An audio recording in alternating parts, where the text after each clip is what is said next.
दीवारों के तो कान होते हैं बस। पर सच ये है कि आज मेरे देश के हर उस शख्स को आवाज मिली जो अब तक सिर्फ सुनने को मजबूर थी, मेरी जैसी गूंगी दीवार को।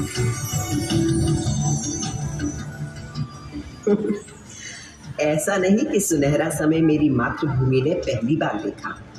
मेरा भारत तो हमेशा से सोने की चिड़िया कहलाता था और एक के बाद एक कई स्वर्णिम काल देखता रहा है।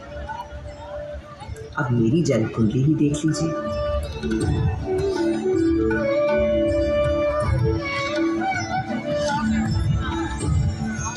ब्रह्मा विष्णु महेश। वाइट में कर लो मम्मी।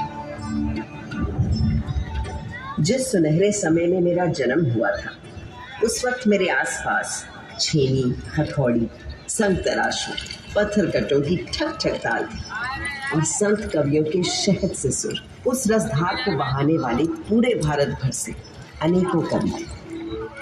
इन भक्त कवियों में कोई हिंदू था, कोई मुसलमान, कोई सूफी, कोई शाक्त, कोई शैव, कोई वैष्णव।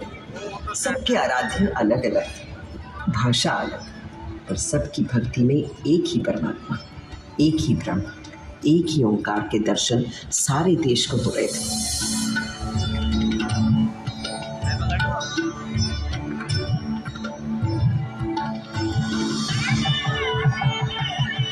यही तो दिखता है हमारे देश के त्योहारों में, जब एक ही दिन, एक ही मुहूर्त, जैसे मकर संक्रांति पर खिलाते हैं अलग अलग उत्सव रंग।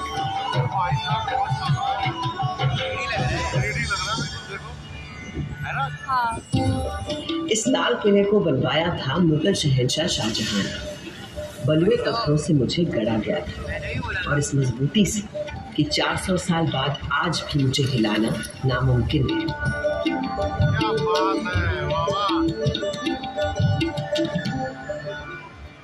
बिल्कुल उसी तरह जैसे है मेरे देश के विचार, सिद्धांत, उसूल। असल में भारत सिर्फ एक देश नहीं है, भारत नाम है एक सोच। मुझे बनाने वाले मुगल तो हिंदुस्तान में मेहमान बनकर आए थे, पर फिर यही के होकर रह गए। भारत ने तो हमेशा हर विश्वास, हर विचार के लोगों को अपना समझकर अपनाया है और कहा है अतिथि देवो भव। मगर उससे भी बहुत पहले भारत ने कई स्वर्णिम युग देखे थे, जैसे था हमारे देश का वैदिक युग। सरित सरस्वती नदी के तीर बैठे जब ऋषि मुनि गंभीर, समिधा अग्नि आहुति और यज्ञ तपस्या कर हुए सब प्रज्ञ। रचने लगे वो वेद पुराण, ऋग अथर्व यजुर और साम, शोध किए सब जीवन तत्व, खोज निकला प्रकृति का सत्व। जीवात्मा परमात्मा है एक, माया भ्रम से लगे अनेक। आत्मा अजर अमर अछेद, अनादि अनंत अखंड अभेद। वेदों को रचने वाले इन ऋषियों ने दुनिया को जीवात्मा, आत्मा, परमात्मा की जिस एक की बात हमें सिखाई थी, उसी को श्री कृष्ण ने धर्म क्षेत्र कुरुक्षेत्र की युद्ध भूमि में अर्जुन को सुनाया था। जैसे पुराने कपड़ों को उतारकर मनुष्य नए कपड़े पहन लेता है, उसी प्रकार आत्मा भी पुराने शरीर को त्याग कर नया शरीर धारण करती है। इस आत्मा को ना तो शस्त्र काट सकता है और ना आग इसे जला सकती है, ना इसे पानी भिगा सकता है और ना ही हवा उसे सुखा सकती है।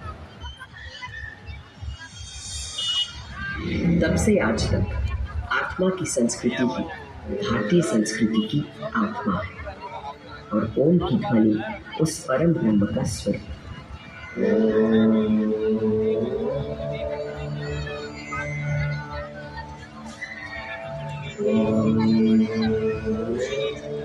आज सरस्वती भले ही आंखों से ओझल हो गई, पर नासा के सर्वेक्षण बताते